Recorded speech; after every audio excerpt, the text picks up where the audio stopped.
देश की राजनीति में टीपू सुल्तान से जुड़ा विवाद अब तूल पकड़ रहा है। ये पूरा मामला शुरू हुआ मालेगांव के डिप्टी स्पीकर के दफ्तर से, जहां उन्होंने टीपू सुल्तान की तस्वीर लगाने की बात की।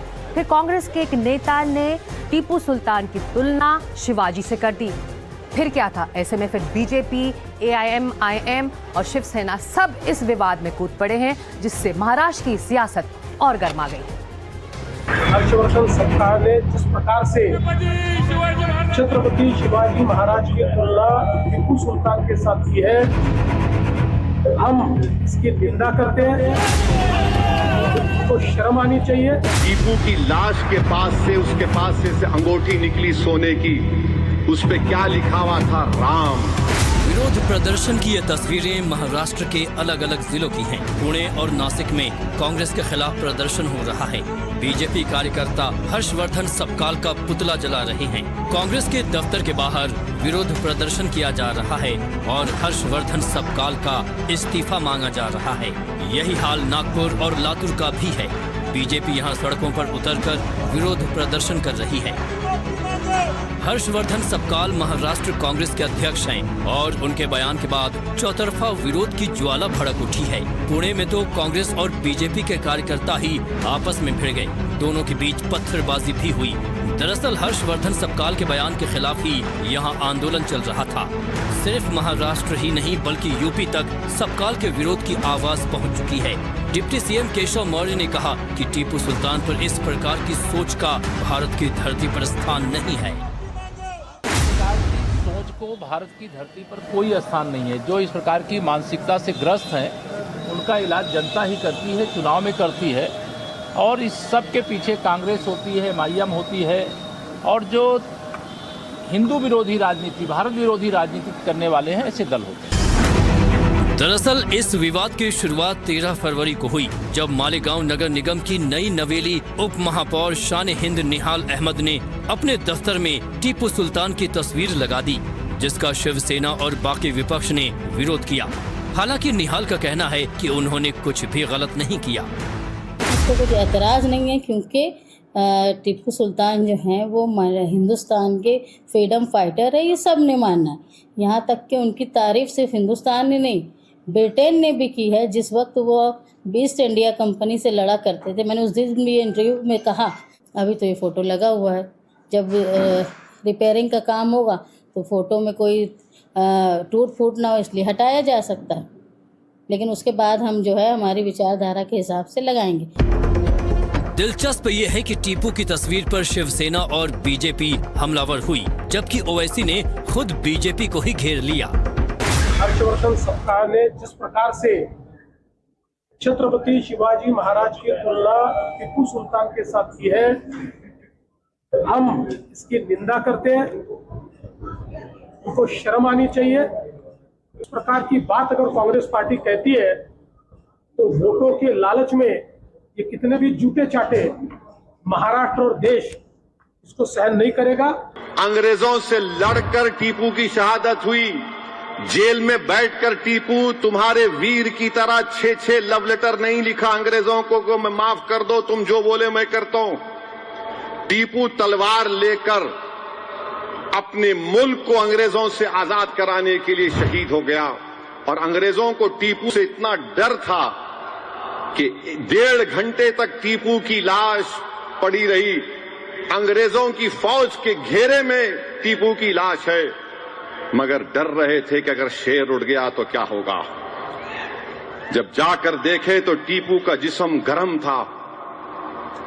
क्या यह बात सच नहीं है देवेंद्र फडणवीस साहब कि टीपू की लाश के पास से, उसके पास से अंगूठी निकली सोने की, उस पे क्या लिखा हुआ था? राम। अब विवाद बढ़ा तो हर्षवर्धन सबकाल सदमे में हैं। एक और उन्होंने कहा कि टीपू सुल्तान की फोटो सारे सरकारी दफ्तरों में लगनी चाहिए, तो दूसरी ओर अब कह रहे हैं कि मैंने जो बयान नहीं दिया, बीजेपी उसे मेरे नाम से थोपने की कोशिश कर रही है। छत्रपति शिवाजी महाराज का शौर्य जिस तरह का है और स्वराज्य नाम का उन्होंने जो एक विचार दिया है, ठीक उनकी ही परंपरा में उनके काफी समय बाद उनका आदर्श लेकर टीपू सुल्तान ने अंग्रेजों के खिलाफ लड़ाई छेड़ी थी। उस दृष्टि से टीपू सुल्तान शौर्य दिखाने वाले एक महान योद्धा और भारत के सपूत रहे हैं। उन्होंने कभी भी किसी जहरीले या सांप्रदायिक विचारों को अपने करीब नहीं आने दिया। शौर्य के प्रतीक के रूप में हम टीपू सुलतान को शिवाजी महाराज के समकक्ष देखते हैं। केलं नाही तर एक शौर्याचं लक्षण म्हणून वो मुझे डराने की धमकाने का प्रयास कर रहे हैं ताकि मैं भारतीय जनता पार्टी के खिलाफ बोलूं नहीं। और दूसरा जो है, मैं कुछ पूंजीपति के खिलाफ में और सरकार के खिलाफ में मैंने बोलना बंद करना चाहिए। ये उसके पीछे की उनकी मंशा है। जो फोटो जो है वो साथ लगना चाहिए। इस पर जो बयान है उस पर आप पहले बोलो, पीछे लेना है ना, क्या पीछे लेना है। धमकियां तो आ रही है, उनका काम है धमकी देना और हमारा काम है संघर्ष करना। पुलिस प्रोटेक्शन लेंगे आप? जी नहीं, बिल्कुल नहीं करते। मैंने कोई गलती की नहीं है। मेरे दिल में केवल सद्भावना है और मैं कोई प्रोटेक्शन नहीं लूंगा। हालांकि हर्षवर्धन सबकाल के खिलाफ पुणे में एफआईआर भी दर्ज कर ली गई है। अब देखना होगा कि टीपू की टिप्पणी पर कांग्रेस का अगला एक्शन क्या होता है। Bureau report, NDTV India.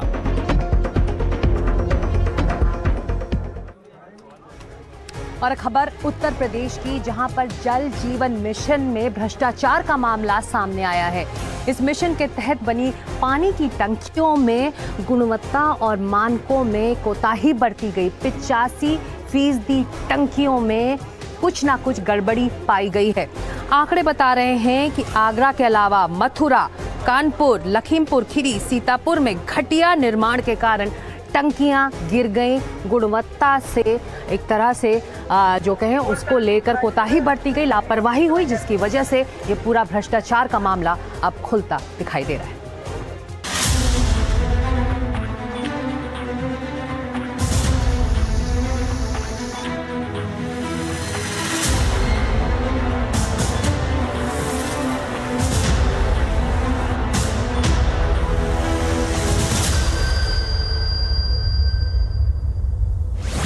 माननीय प्रधानमंत्री नरेंद्र मोदी जी की महत्वाकांक्षी योजना जल जीवन मिशन के तहत हर घर नल योजना, घर घर जल पहुंचाने के लिए बनाई गई टंकी बीचों बीच फट चुकी है।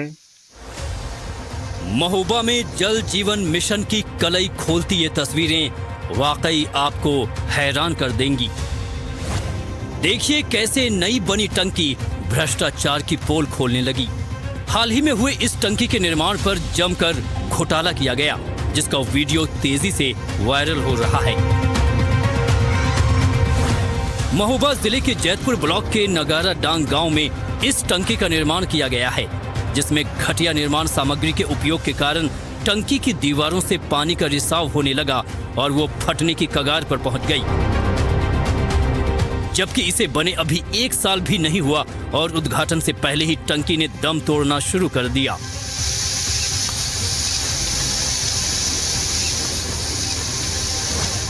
ग्रामीणों ने इस बर्बादी का वीडियो सोशल मीडिया पर साझा किया है। माननीय प्रधानमंत्री नरेंद्र मोदी जी की महत्वाकांक्षी योजना जल जीवन मिशन के तहत हर घर नल योजना, घर घर जल पहुंचाने के लिए बनाई गई टंकी बीचों बीच फट चुकी है। टंकी के ऐसा होगा मामला के एक तो उसमें पानी मटेरियल सही नहीं लगो, काम भी सही नहीं भाव तो बात लीक हुई और फिर पानी है जो सब कहूँ आ नहीं रहा है पानी। हाँ, क्या मांगे हैं आप? तो मांगे ये है कि पानी में पूरे गांव में भाव चाहिए होगा कहीं भ्रष्टाचार की पोल खोलने पर ग्राम प्रधान गायत्री ने जिला अधिकारियों को लिखित शिकायत सौंपकर जांच की मांग की है। जबकि समाजवादी पार्टी के मुखिया अखिलेश यादव ने भी इस मामले पर ट्वीट कर सरकार पर चुटकी ली है। उन्होंने लिखा, गिरती टंकी समाचार, फरवरी 2026। अखिलेश का मकसद और सियासत दोनों साफ है। अब देखना होगा कि महोबा में भ्रष्टाचार की टंकी के खिलाफ सरकार क्या एक्शन लेती है। Bureau report, NDTV India. तो तो महोबा की रिपोर्ट आपने देखी, लेकिन आपको याद होगा कि बीजेपी विधायक बृजभूषण राजपूत और जल शक्ति मंत्री स्वतंत्र देव सिंह के बीच की नोकझोंक। इस दौरान खबर यह भी थी कि बीजेपी विधायक ने मंत्री स्वतंत्र देव सिंह को बंधक बना लिया था। ये पूरा घटनाक्रम 30 जनवरी को हुआ, जब स्वतंत्र देव सिंह महोबा में एक कार्यक्रम में पहुंचे, लेकिन गांव में पानी की किल्लत और बदहाल सड़कों से नाराज बीजेपी विधायक बृजभूषण और उनके समर्थक मंत्री जी से ही भिड़ गए। दोनों के बीच तीखी बहस हुई थी। चलोगे ना तो चलो ना, लेकर चलते मैं चल रहा हूँ 40 गाँव में चलता हूँ चेक करने। मैं पानी देना है, मेरा काम है, पूरे अधिकारी मेरे साथ है। मैं 40 गाँव में चलता हूँ, पानी नहीं मिलेगा तो अभी सस्पेंड करूंगा अधिकारियों को। मैं करो सड़कें खुद ही रहेगी तब भी मैं सस्पेंड कर दूंगा। ये कागज नहीं, गाँव में चल के देखता हूँ। मैं छोड़ दिया, क्या लिख रहे, मैं गाँव में चलने को तैयार हूँ। मेरा काम है ठीक करना। अब चलो ना मेरे साथ, चलो